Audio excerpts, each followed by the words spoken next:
જય દ્વારકાધીશ મિત્રો આજે બપોરે અમદાવાદ મારું ઇન્ટરવ્યૂ છે. લે બેટા, તું ઇન્ટરવ્યૂ આપીને આવી. તારા પપ્પાના આશીર્વાદ તારી સાથે જ છે. પહેરવા કપડાના ઠેકાણા નથી ને બેન કલેક્ટર બનવા નીકળી છે. જોઈ લો ભાઈ, આપણી કલેક્ટર મેડમ જાય છે.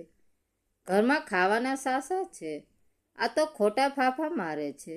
IAS ને મિત્રો જરા વિચાર કરો, શું કોઈ ગરીબ માણસ મોટા સપના જોઈ શકે? જ્યારે ઘરમાં બેઠક ખાવાના સાસા હોય, પહેરવા માટે આખા કપડાં ન હોય અને આજુબાજુવાળા રોજ મહેણા મારતા હોય, જ્યારે ચૂલામાં લાકડા સળગાવવા માટે પણ વિચાર કરવો પડતો હોય, ત્યારે શું કોઈ દેશની સૌથી અઘરી પરીક્ષા પાસ કરવાનું વિચારી શકે? આજે હું તમને જે કહાની કહેવા જઈ રહ્યો છું એ કોઈ કાલ્પનિક કથા નથી. આ એક એવી દીકરીની વાત છે જેના તેના સંઘર્ષની દાસ્તાન સાંભળીને તમારું કાળજું કંપી જશે. એક એવી દીકરી જે ફાટેલા કપડાં અને તૂટેલી ચંપલ પહેરીને દેશની સૌથી મોટી પરીક્ષાનું ઇન્ટરવ્યૂ આપવા પહોંચી, અને પછી જે બન્યું એણે દેશના સૌથી મોટા અધિકારીઓની આંખોમાં પણ પાણી લાવી દીધું. ચાલો એકદમ ઊંડાણથી શરૂ કરીએ આજની આ રૂવાડા ઊભા કરી દે તેવી કહાની. જૂનાગઢ જિલ્લાની સાવ છેવાડે આવેલું એક નાનકડું ગામ. શિયાળાની કડકડતી ઠંડીનો સમય હતો. જાન્યુઆરી મહિનો ચાલતો હતો અને સવારના 5 વાગ્યા હતા. આખા ગામમાં હજુ અંધારું હતું. લોકો ગોદડામાં લપાઈને સૂતા હતા, પણ ગામના છેવાડે આવેલી એક પતરાવાળી કાચી ઓરડીમાં એક દીવો ટમટમી રહ્યો હતો. આ ઘર હતું 23 વર્ષની અંજલિ અને તેની મા સવિતાબેનનું. અંજલિના પિતા ગોવિંદભાઈ ગામની જ સરકારી સ્કૂલમાં પટાવાળા તરીકે નોકરી કરતા હતા. તેઓ બહુ ઈમાનદાર માણસ હતા, પણ ગરીબી અને બીમારીને એ તેમનો ભોગ લઈ લીધો. થોડા વર્ષો પહેલાં એક ગંભીર બીમારીમાં પૈસા અને દવાના અભાવે ગોવિંદભાઈનું મૃત્યુ થઈ ગયું હતું. બાપની છત્રછાયા ગયા પછી ઘરની આખી જવાબદારી સવિતાબેનના નબળા ખંભા પર આવી ગઈ હતી. સવિતાબેન, જેમની ઉંમર માં 45 વર્ષ હશે, પણ ચહેરા પરની કરચલીઓ અને શરીરની નબળાઈ જોઈને એ 60 વર્ષના લાગતા હતા. પોતાની જુવાન દીકરીને ભણાવવા માટે આમાં આખા ગામના લોકોના વાસણ માંજતી, પારકા ઘરમાં કચરા પોતા કરતી, લોકોના મેણા સાંભળતી, પણ ક્યારેય દીકરી સામે આછું નહોતી પાડતી. એ સવારે ઓરડીના એક ખૂણામાં માટીના ચૂલા પર સવિતાબેન સૂકી રોટલી શેકી રહ્યા હતા. લાકડા લીલા હતા એટલે ધુમાડો આખી ઓરડીમાં ભરાઈ ગયો હતો. ધુમાડાને કારણે સવિતાબેનને સખત ખાંસી આવવા લાગી. એમની ખાંસીનો અવાજ એટલો ઊંડો અને દર્દનાક હતો કે સાંભળનારની છાતી ધ્રુજી ઉઠે.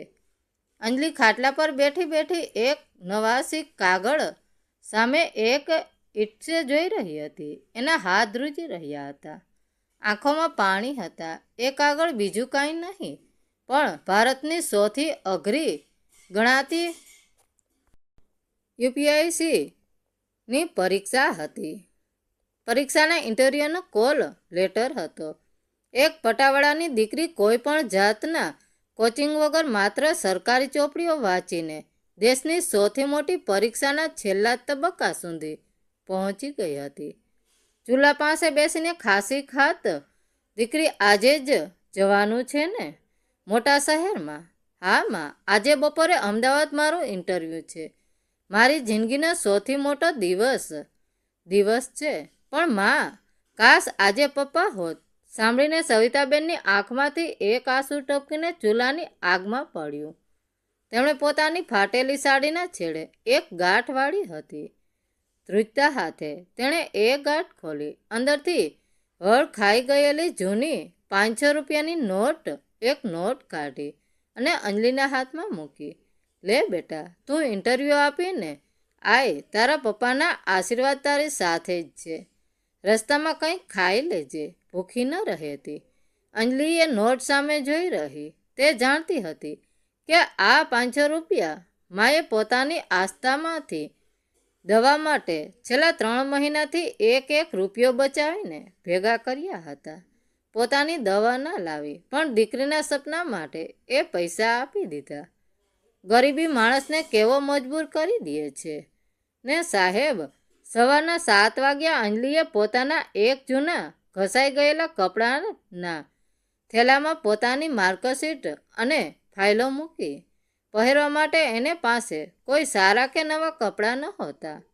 કોલેજના છેલ્લા વર્ષે જ્યારે ફેરવેટ પાર્ટી હતી ત્યારે માએ આજુબાજુવાળા પાસેથી ઉધાર માગીને જે એક સાદો સલવાર કમીજ સીવડાવ્યો હતો એ જ તેને કાઢ્યો.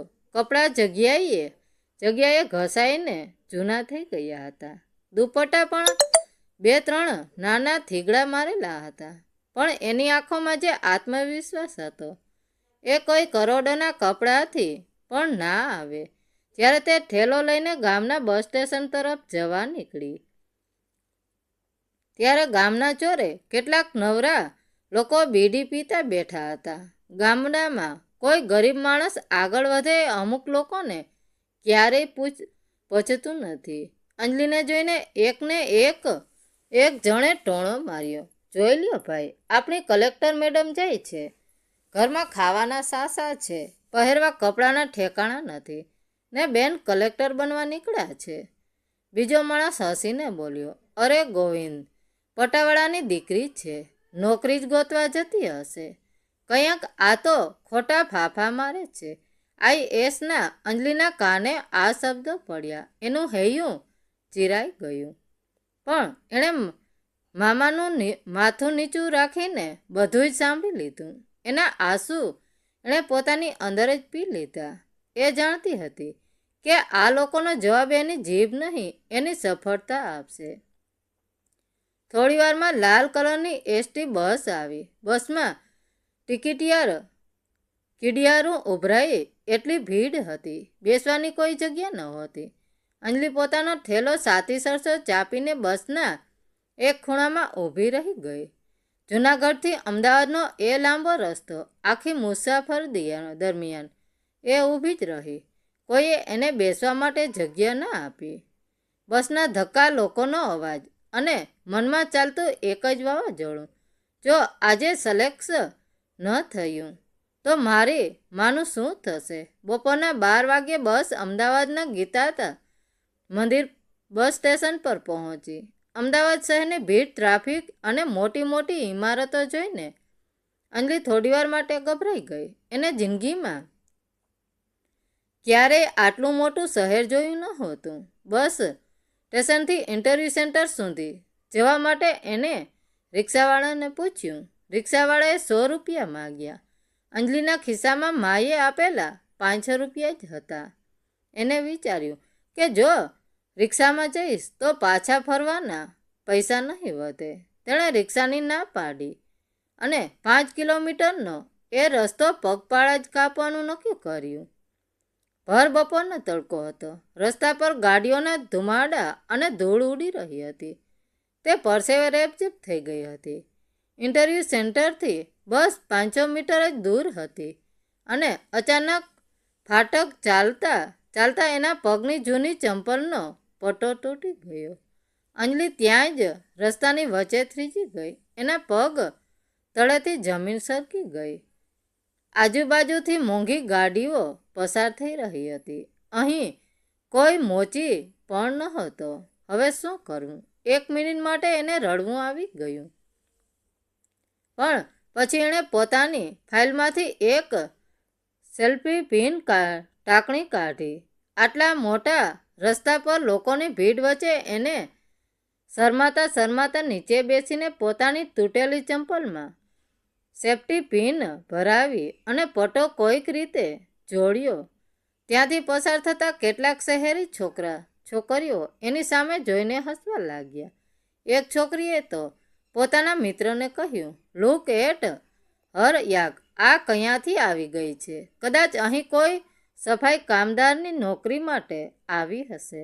એ શબ્દો અંજલિના હૈયાની આરપાર નીકળી ગયા. પણ એની અંદરની આગ જરાય ઓછી નહોતી થઈ.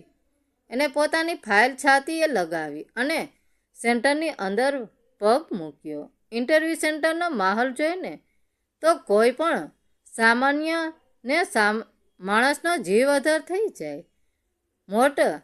મોટી મોટી ચમકતી ગાડીઓમાંથી ઉમેદવારો ઉતરી રહ્યા હતા. બધા એ મોંઘા બ્રાન્ડ સૂટ બૂટ પહેર્યા હતા. અમુક કડકાઈ અંગ્રેજીમાં વાતો કરી રહ્યા હતા. તેમના માતા પિતા પણ આધુનિક કપડામાં તેમની સાથે હતા. જ્યારે અંજલિએ હોલમાં પ્રવેશી ત્યારે બધાની નજર એના પર પડી. ઘસાયેલો ડ્રેસ, ધૂળવાળા પગ અને સેફ્ટી પિન મારેલી ચંપલ. કેટલાક લોકો મનમાં હસી રહ્યા હતા. થોડી વાર પછી પટાવાળાએ અવાજ લગાવ્યો, અંજલિ ગોવિંદભાઈ. અંજલિના હૃદયના ધબકારા વધી ગયા. તેણે ઊંડો શ્વાસ લીધો, પોતાના પિતાને મનોમન યાદ કર્યા અને ઇન્ટરવ્યૂ રૂમમાં દરવાજો ખોલ્યો. અંદરનો રૂમ એકદમ ઠંડો હતો. એસી ચાલુ હતું. સામે એક મોટો ટેબલ પર 5 દિગ્ગજ અધિકારીઓ બેઠા હતા. અંજલિએ ધીમા અવાજે કહ્યું, મે આઈ કમ ઇન સર? જ્યારે અંજલિ અંદર આવી અને ખુરશી પાસે ઊભી રહી ત્યારે 5 અધિકારીઓની નજર સૌથી પહેલાં અંજલિના થીગડા મારેલા કપડાં અને સેફ્ટી પિન લગાવેલી ચંપલ પર પડી. થોડીવાર માટે રૂમમાં સ્મશાન જેવી શાંતિ છવાઈ ગઈ. તેમને વિશ્વાસ નહોતો થતો કે મેન્સ પરીક્ષામાં આટલા ઊંચા માર્ક લાવનાર છોકરી આવી પરિસ્થિતિમાંથી આવતી હશે. વચ્ચે બેઠેલા એક સિનિયર સાહેબે ચશ્મા સરખા કરતા કહ્યું, પ્લીઝ ટેક અ સીટ. અંજલિ ખુરશી પર બેઠી. એક લેડી ઓફિસરે તેની ફાઇલ જોતા પૂછ્યું, અંજલિ, તમારા બાયો દિલ્હીની કે અમદાવાદની કોઈ ક્લાસમાં નથી ગયા? આટલી મોટી પરીક્ષા તમે જાતે કેવી રીતે પાસ કરી? જી મેડમ, હું ગામડાની સરકારી ગુજરાતી મીડિયમ સ્કૂલમાં ભણી છું. મારા પિતા ત્યાં જ પટાવાળા હતા અને હવે રહ્યા નથી. મારી પાસે મોટા શહેરમાં જઈને કોચિંગ લેવાના પૈસા ન હતા, એટલે મેં જૂના પુસ્તકો અને છાપાઓ વાંચીને જ તૈયારી કરી છે. જા સાહેબ થોડો અઘરો અને પ્રેક્ટિકલ સવાલ કર્યો. જો તમને કોઈ અત્યંત ગરીબ અને પછાત જિલ્લાનું પ્રશાંત સંભાળવા મળે, જ્યાં લોકો ભૂખે મરતા હોય, તો તમે કલેક્ટર તરીકે સૌથી પહેલાં શું કરશો? અંજલિની આંખોમાં એક અલગ જ ચમક અને સચ્ચાઈ હતી. એણે કોઈ ગોખેલો જવાબ ના આપ્યો. તેણે સીધી નજરે જોતા કહ્યું, સાહેબ, હું સૌથી પહેલાં એ જિલ્લાના શિક્ષણ અને સરકારી આરોગ્ય કેન્દ્ર પર કામ કરીશ. મેં ગરીબીને બહુ નજીકથી જોઈ છે. ગરીબી કોઈ માણસની વિચારસરણીથી નથી બદલાતી, એ માત્ર તેના સંજોગો બતાવે છે. ગરીબીનું સૌથી મોટું કારણ યોગ્ય તકો અને સાચી દિશા ન મળવી એ છે. જો ગરીબના બાળકોને સારું શિક્ષણ અને બીમારને મફત સારો ઈલાજ મળી જાય તો એ જિલ્લો આપોઆપ બેઠો થઈ જશે. એના જવાબમાં એટલી સચ્ચાઈ, એટલું દર્દ અને એટલો ભાર હતો કે 30 મિનિટનું ઇન્ટરવ્યૂ પૂરું થતાં એ 5 મોટા સાહેબો પણ અંદરથી હલી ગયા હતા. ઇન્ટરવ્યૂ પૂરું થયું. અંજલિ બહાર આવી. એને ખબર નહોતી કે એ પાસ થશે કે ના પાસ. એને બસ પોતાનું 100% આપ્યું હતું. અંજલિ પાછી પોતાના ગામ આવી. દિવસો પસાર થવા લાગ્યા. રિઝલ્ટ આવવાની રાહ જોવાતી હતી, પણ નસીબને કંઈક બીજું જ મંજૂર હતું.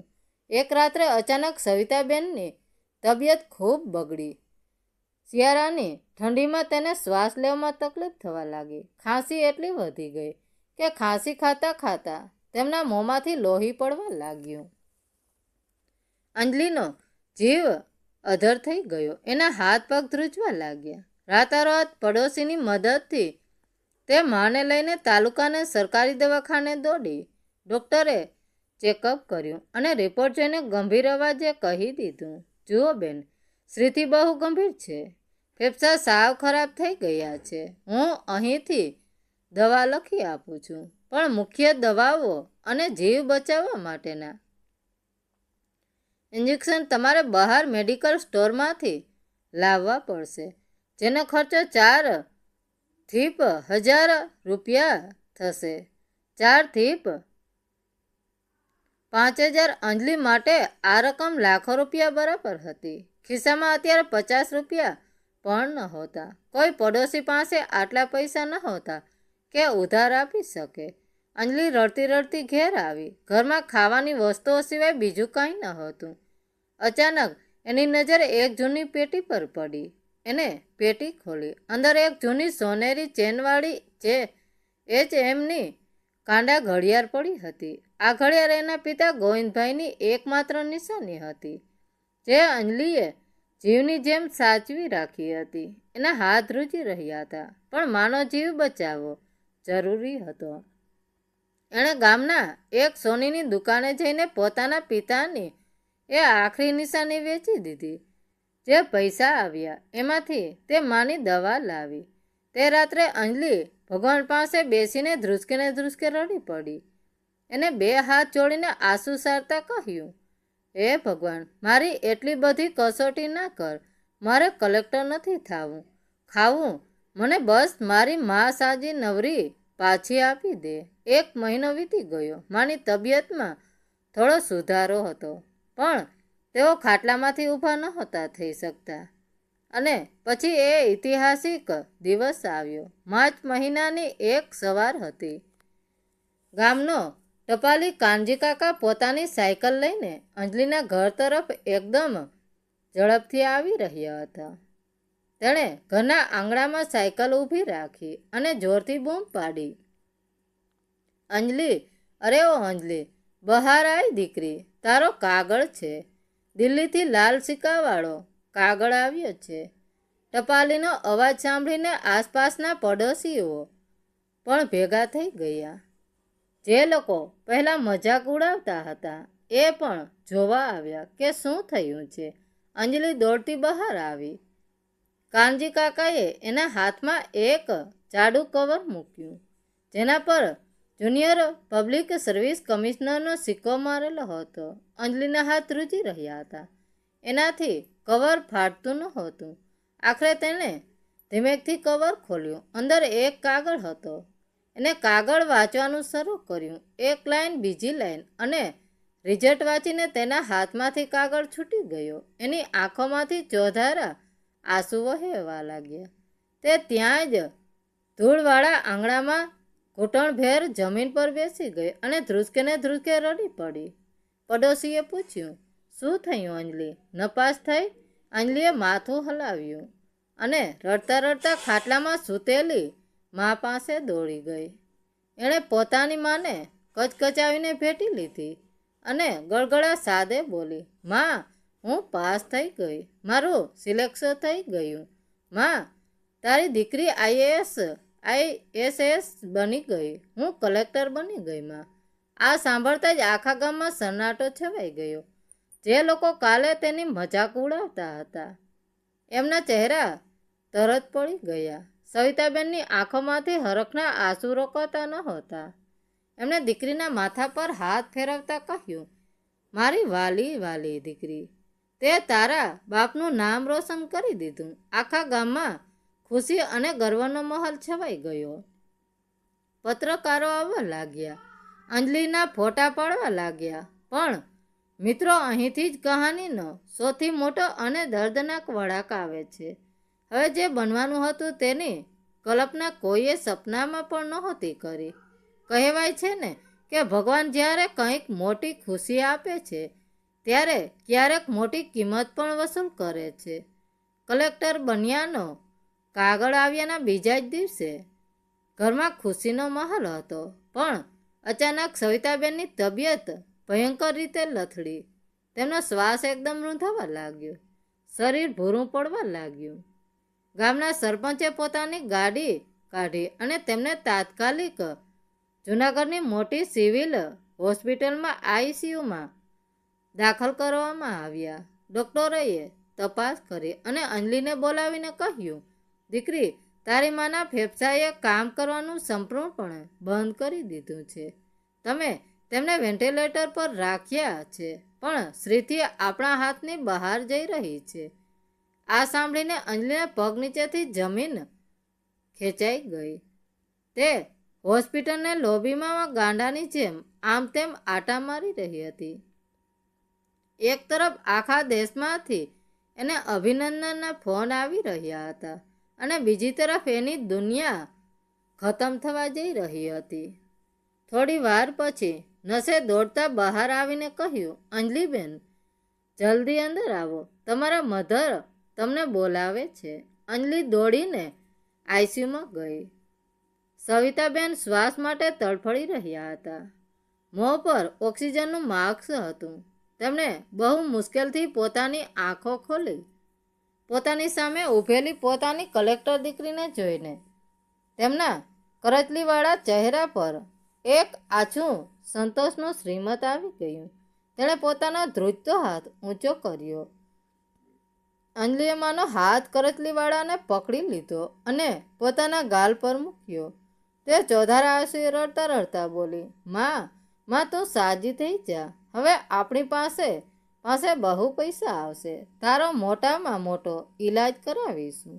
મેં તને આખી જિંદગી માત્ર દુઃખમાં જ જોઈ છે. મને મૂકીને ના જા માં, પ્લીઝ માં. તારા વગર હું આ કલેક્ટરની ખુરશી પર બેસીને શું કરીશ? અને ધીમા તૂટતા અવાજે કહ્યું, મારી દીકરી, મારી સાહેબ દીકરી, રડમાં. મારો સમય પૂરો થઈ ગયો બેટા.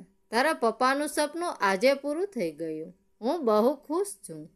હવે આખા જિલ્લાના ગરીબોની તું માં બનશે. અને અચાનક સવિતાબેનનો હાથ અંજલિના ગાલ પરથી નીચે પડી ગયો. પેલી હાર્ટબીટવાળી મશીનની બીપ બીપ અવાજ કરતી લાઈન એકદમ સીધી થઈ ગઈ. લાઇટ ચાલુ થઈ ગઈ. ડૉક્ટરો દોડી આવ્યા અને અંજલિને બહાર કાઢી. પણ ત્યાં સુધીમાં સવિતાબેન આ દુનિયા છોડીને અનંત યાત્રાએ નીકળી ગયા હતા. અંજલિ હોસ્પિટલના કાચવાળા દરવાજા પાસે જમીન પર ફસડાઈ પડી. એનું હૈયું ફાટી ગયું.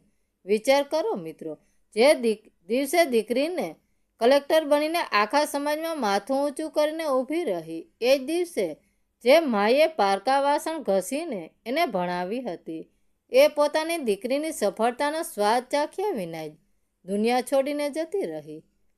આ કાળજું કંપાવી દે એવો આઘાત હતો. સ્મશાનમાં જ્યારે અંજલિએ પોતાની માને મૂર્ખાંગી આપી, ત્યારે આખું ગામ હાજર હતું. ગામના એ લોકો પણ ધ્રુસકે ને ધ્રુસકે રડી પડ્યા.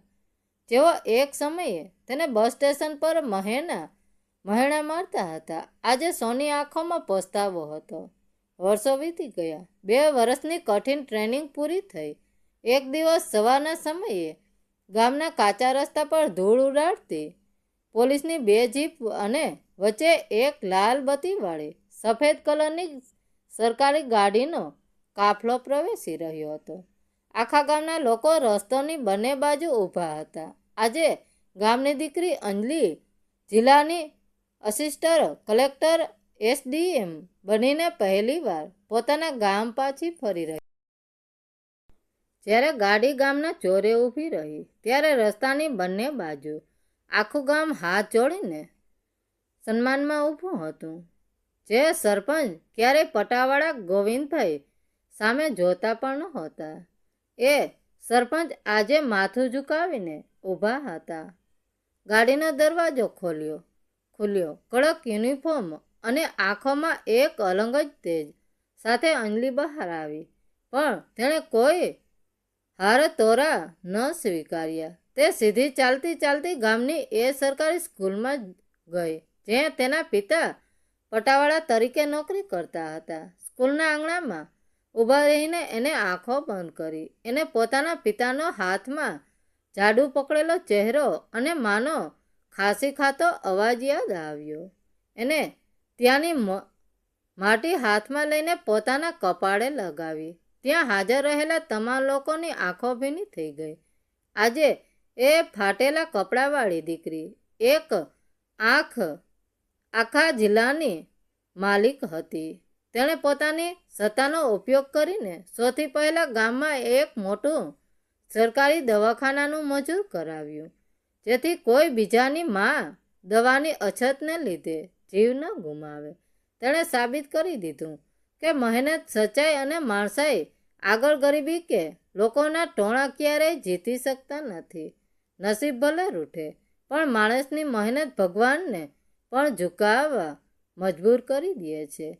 તો મિત્રો, વાર્તા કેવી લાગી? સારી લાગી હોય તો સબસ્ક્રાઈબ કરવાનું ભૂલતા નહીં.